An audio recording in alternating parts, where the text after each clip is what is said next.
What's up with my APA family? It's your boy L, APA, coming through with another video, some content for your mind. You already know.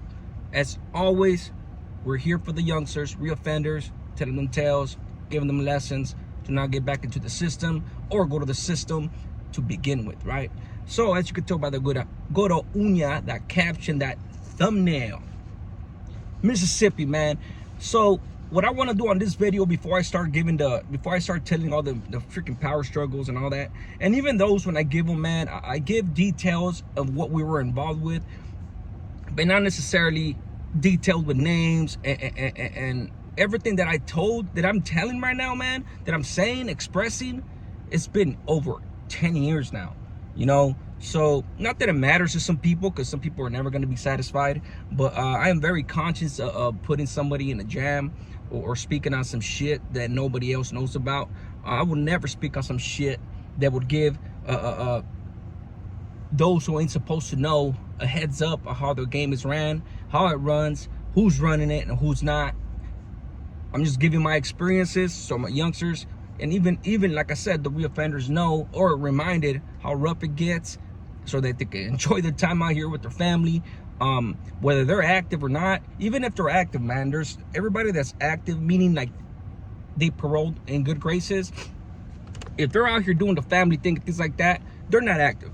They're not active. And I don't say that with any disrespect. I really don't.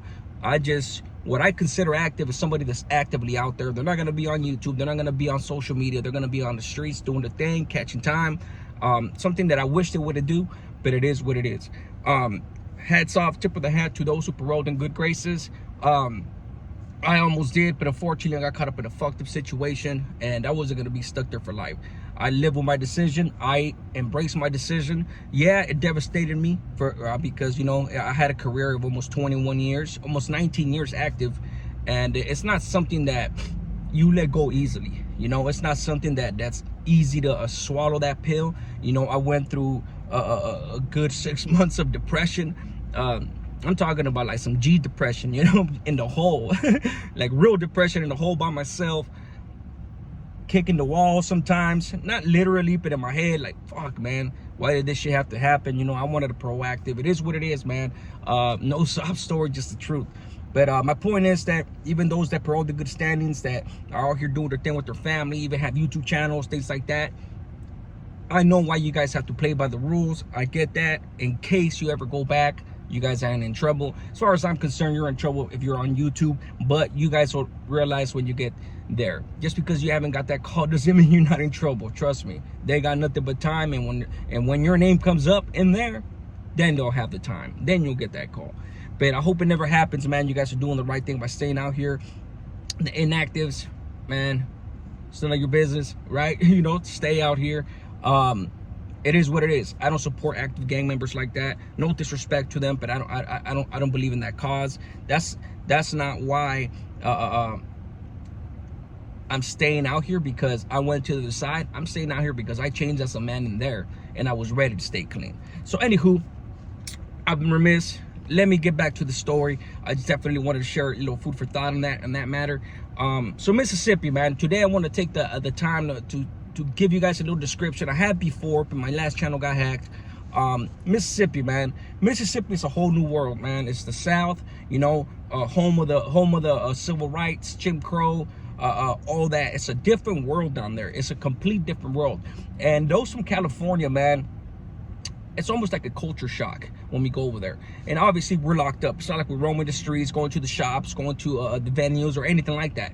The culture shock and the taste that we get from Mississippi is by way of the COs or staff. They're not really COs. They got what, a baton or some shit? Not even that, a flashlight, that's it. Pepper spray, that's it. They don't have no live ammunition, ammunition or nothing like that. And they sure as hell don't have no damn Mini 14 in case somebody's getting slaughtered. And a lot of dudes got slaughtered out there. So the staff, 99% female, black females. I'm talking about females, no disrespect, females with a little bit of mustache. You know, I'm talking about black African, like 100% damn near blood African, like ghetto, not in a bad way, just in a matter of fact way, no disrespect. I'll give you an example. I was in this building called Old Building, right? And when I first got there, man, I didn't know how easy it was to roam the prison. And so I get this thing called a ducat, a pass, to go to medical. So from the out, there's this thing called the outer buildings and the thing called the inner buildings. So from the outer buildings to the inner buildings, it's a long ass walk. It's probably like fucking it's like 2 blocks. You know, it's like walking 2 full blocks. Probably a little more than that. So I'm walking, man, and there's 2 female CEOs coming my way. And you know, I'm the type, man, that I'm barely coming from California. Yeah, I was in Arizona for a month and a half, but in reality, Arizona is so close to home that it's not really a change, especially in the, if I would have known better, you know, I would have tried to, you know, do the thing with one of the females there, but you know, I was just real respectful of them because in California, and you're still active too. I was still active, of course. The CEOs of California, there's nothing to play with. You know, they're respectful, they're all that, but nobody really thinks to get at them or try to pull one on them, shit like that, because it's too, especially on the 4 yards, it's too structured, it's too, they got it sewed up. Just, you know, they got it sewed up pretty much. So I didn't really get the feel for out of state until I got to Mississippi. I get there and I'm walking towards these 2 females, and all I hear was like, look at this motherfucker, what's up, motherfucker? And I'm just walking, and she's like, what, you too good to talk or what? And I was like, what the? And I looked, and they were talking to me. And they're like, where you finna go? And I was like, oh, bro, I almost stuttered. But I've never been the type that's been lost for words. So in my mind, I guess I almost stuttered, but I took it in stride. I'm like, oh shit, what's up, girl? I'm going to medical. What's going on with you, you know? And I started chopping it up with them. And we were talking for a good while. And they weren't in my building. If they weren't in my building, man, oh man. But my point is this: they're down to earth. They'll talk to you like a straight fucking camarada, like a straight friend, like a, you know, like a straight, like a homegirl. You know what I'm saying? Like a homegirl that's trying to, you know what I'm saying? Like, so that was my first time that I got to talk to them like that. Because the ones in the outer buildings are pretty much left unsupervised. Yes, there's cameras and things like that, but unless they get told on, they're left unsupervised. What I mean by that is that the inner buildings, that's where all the brass walks up and down the halls. They have their offices, like the warden and freaking deputy warden, assistant warden, and the counselors and all that shit, right? Yeah, they have a counselor in the blocks, but most of the time, the counselors are corrupt as fuck. So they really have no issue to really be worried about talking to us like that. So I chop it up with them, and they're like, man, when'd you get here? Of course, I'm from California, man. I'm letting them know where I'm from. They love us. They love us, bro. They're Mississippi convicts, man, from what I used to hear and what they used to tell us, man. They used to hate on us sick. Okay, any California, we really just get hated on for some reason, man. And we really don't hate on any states, bro. They hate on us for some reason. I mean, for some reason, I know why they hate on us, you know. But you know, they love the swag. These black females had never seen a Mexican that was a homie. Prior to this, they had only seen Mexicans that were paisas. No disrespect to my paisanos. You know, botas, chalecos, pinches cintos de cintos peteados, avestruz, todo eso. So that's what they were used to, and they don't like that type of stuff. But now you're talking about the fellas that have that swag, that speak different. If they're from California, they're tatted up, they're from neighborhoods, they're bald-headed. They love that type of shit, you know? So it was very easy for us to talk to them, to get at them, for us to pull these staff. And minimum wage is what they used to get paid, which is freaking pennies. So, man, and I got to Mississippi fairly late. I didn't really get to Mississippi when it was really cracking as far as the there used to be female staff. A few of them were still doing it, but it wasn't as prevalent. They had already started changing the hiring process, and they were weeding out the bad seeds. There was girls that used to go to that prison just to work. And I don't mean to work to take care of us or nothing like that. They used to go work for green dots, to fuck with the homies, fuck with the black convicts. Man, there were black fellas from California, the homies, getting that, you know. And shit, man, the money talks out there. Money talks, man. They wanted to make money. You think about, all they have to do is get paid $15 to $2,000 to bring in a little box of freaking whatever the fuck, and consistently, twice a week. You know, that's 3 G's a month, bro. You know what I'm saying? The type of pay that they get over there, and that's just for one. If they're bringing in multiple and then phones and shit like that, man, they're getting paid back at least 5 to 6 G's a month. Think about that type of money does, you know? So that's why it was so easy for us to not to even corrupt them, but for us to make money, and for it to be so wild out there, to be so flooded with dope. And when I say it's flooded, for those of you that know flood, I don't gotta tell you what flooded means, but when the prison's flooded, the yard's flooded, it's flooded. You know what that means. So yeah, in the phones too and everything, anything from kitchen staff to counselors, everybody was getting their money, man. And when I get into one of the stories, you guys are gonna trip out, because we were directly power struggling over a plug, and it was fucking crazy, man. The homies are some of the biggest haters of each other that you will ever see, and that's unfortunate. So anywho, I keep going on my way, and I'm seeing that they're pretty much just once in a big ass while I'll see a male staff and be like, hey, where you going? I'll just show him a paper, medical, you know, and he wouldn't even check the paper, nothing. So my mind, me being audacious and not giving a fuck, and me being a fucking from Santana, no disrespect, and not saying that our city's the only one that gets it. I'm just saying, if you're from our city, you know, I didn't give a fuck. It wasn't that long before I would call the homie in a different block, and I had to go pick up some clavo from somebody or something for somebody to get a little fucking couple papers for myself. They're like, the homie be like, hey fool, because they knew I didn't give a fuck.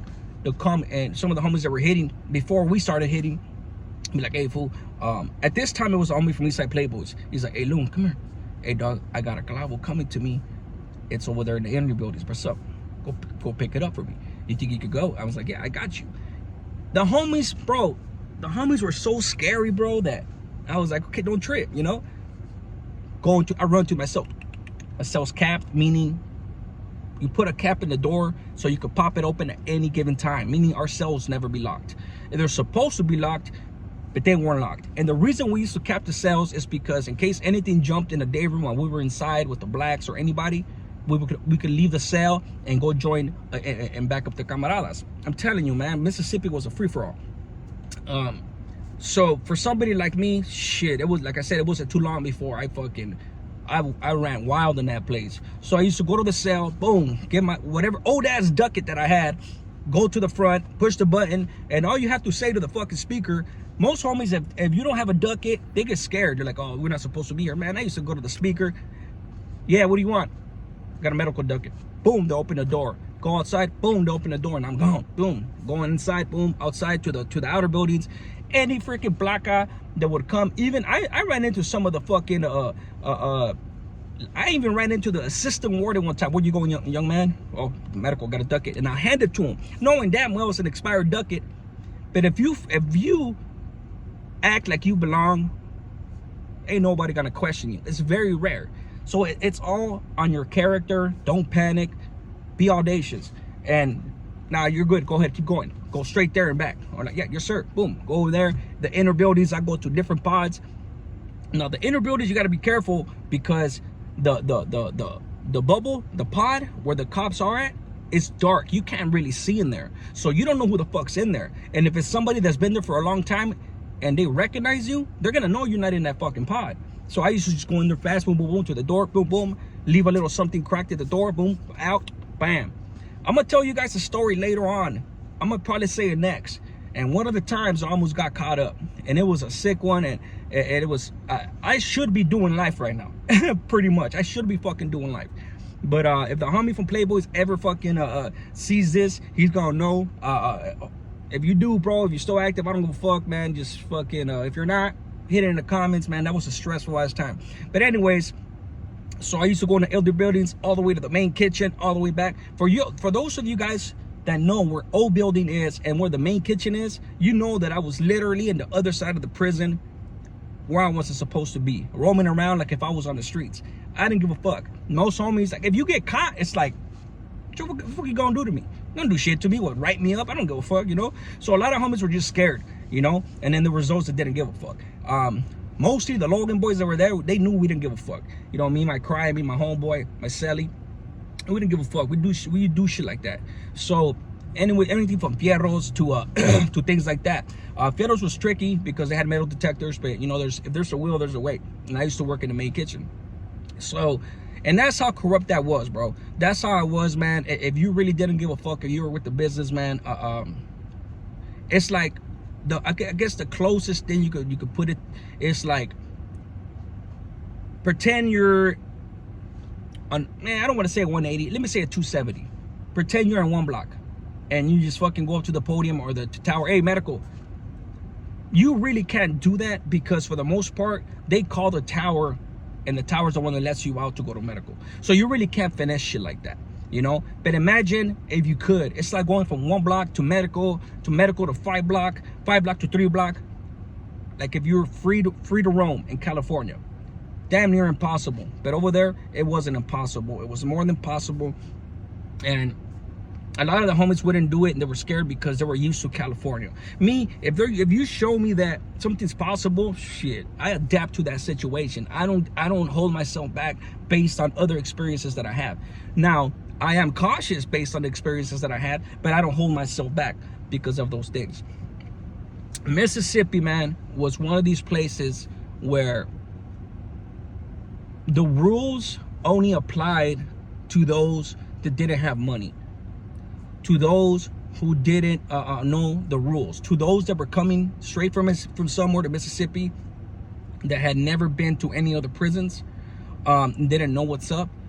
The powers that be were implementing the reglas on them because they didn't know no better. Those of us that knew better, they knew that they couldn't go over on us. You know, the basics like jump for the camaradas, you know, certain rules, of course, we followed because those are the things that you follow. So it's not complete fucking rebellion.